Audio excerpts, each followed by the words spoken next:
Hello,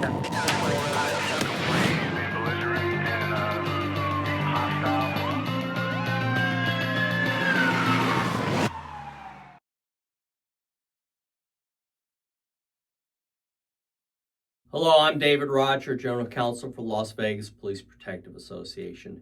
In this video, I want to talk to you about an issue that we discussed last year, and that is whether you should respond to calls when a person is suicidal or is having a mental health crisis in their home and nobody else is in danger. We talked about this last year, and sadly, a lot of these cases result in suicide by cop. Other times, officers go hands-on with the individual to do an involuntary commitment or a legal 2000, and bad things happen. And in the end, the officer gets sued for violating the person's civil rights. One of the first factors that Graham versus Connor looks at, and the courts look at as well, is what crime has the person committed. And if they're in their home and they're threatening to commit suicide, it's sad, but they haven't committed a crime.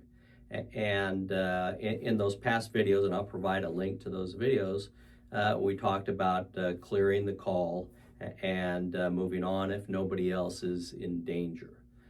Sadly, an Illinois deputy sheriff, Sean Grayson, was convicted of second-degree murder in a classic example of a case where a person is in mental health crisis, not a threat to others, and the officer, Deputy Grayson, decided to engage the individual.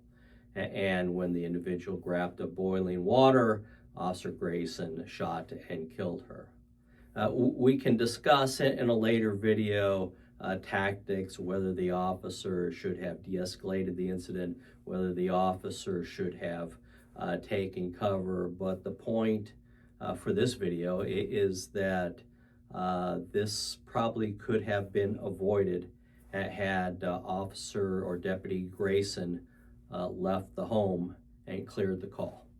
And that is what I hope that you discuss with your squad, with your sergeants, and should we really be responding to calls? And if we do respond to the calls, should we clear the call when it is clear that the person is not a threat to others and they're just having a mental health crisis?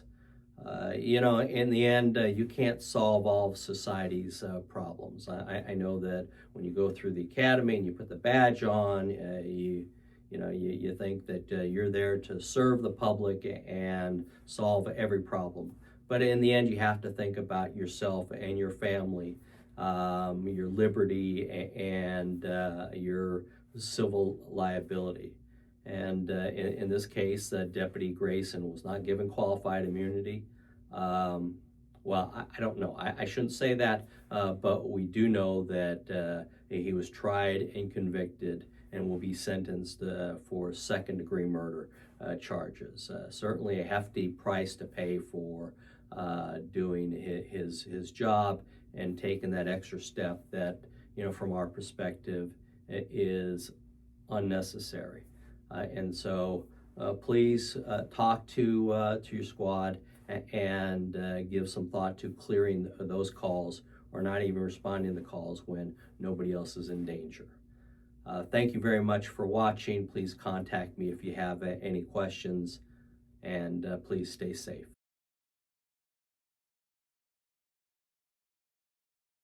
111, 110.